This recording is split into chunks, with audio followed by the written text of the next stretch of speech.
मिथुन से कोई certain genre आपने सीखने की कोशिश करी हो कि that this may be I should experiment? वो जो डेप्थ है as an artist, I think वो मैंने इनके साथ रह रह कर समझी है, जो कि मुझ में नहीं थी पहले। मेरा म्यूज़िक भी इम्प्रूव हुआ है शादी के बाद। It's just by being around him.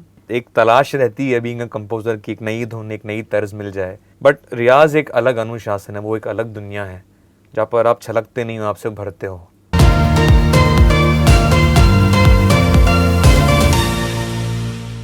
आपने जैसे अगर कोई मिथुन से कोई सर्टन जॉनरा आपने सीखने की कोशिश करी हो कि that this may be I should experiment like this as well, and people can see my voice and hear my voice in a different light altogether. Like I said, मेरे लिए तो बहुत बड़ी blessing है to be around him, and as a composer, as a singer मेरा एक बहुत ही ज़्यादा prominent disconnect होता है. When I leave the studio, I leave my work there.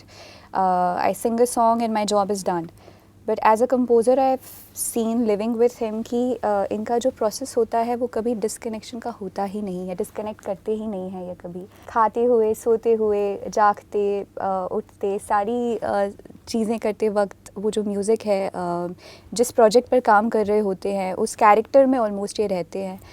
And वो जो डेप्थ है as an artist, I think वो मैंने इनके साथ रह रह कर समझी है, जो कि मुझ में नहीं थी पहले।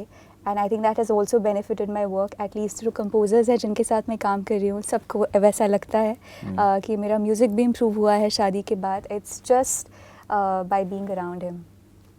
या What about you? Have you learned anything from her musically? I think being a composer, जो एक चीज़ मैंने हमेशा इग्नोर की है इज़ माई गाने का रियाज। You've sung some really beautiful songs. Yes. जी जी, और इसीलिए all the more I mean I should spend more time on that. कई बार जैसे कह रहे थे कि हम कैरेक्टर में इतने as a composer I get so lost कि वो अनुशासन रहता नहीं है वक्त का। बट जब मैं इनको देखता हूँ हर सुबह जो है तानपुरे की आवाज़ से मैं उठता हूँ, एनएससी की पलक जो है वो जाकर कमरे में रियाज़ कर रही है, तो उससे मुझे बड़ी प्रेरणा मिलती है। Also because I am doing so much more live now, मेरे कॉन्सर्ट्स बहुत काफ़ी अच्छे कॉन्सर्ट्स में कर रहा हूँ। तो वो एक चीज़ है जो मुझे प्रेरणा मिली है कि मुझे बैठ कर जो है बड़े अनुशासित रूप से सिर्फ वो रियाज़ करना है, ना कि हमारा क्या होता है कि जहाँ कोई सुर बजा तो ख्याल शुरू हो जाता है कि कोई धुन आ जाए, कोई लाइन आ जाए, या मैं सईद कादरी साहब को फ़ोन करके बोलूँ कि कुछ लिख दीजिए कादरी साहब। तो वो एक तलाश रहती है बीइंग अ कंपोजर की, एक नई धुन, एक नई तर्ज मिल जाए।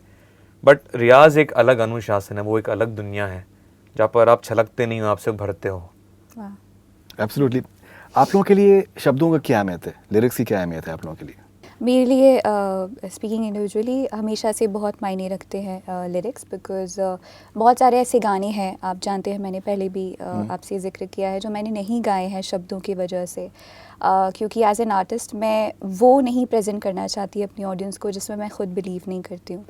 सो मैंने कोशिश की है कि कभी भी वल्गर या चीप या ऐसे लिरिक्स हों जिनसे मैं पर्सनली रिलेट नहीं करती हूँ वो ना गाऊँ। सो लिरिक्स के बेसिस पर गाने नहीं भी गाए हैं, इसलिए लिरिक्स बहुत इम्पोर्टेंट हैं। Okay, what about you? Poetry की क्या अहमियत है आपकी नज़र में? एंड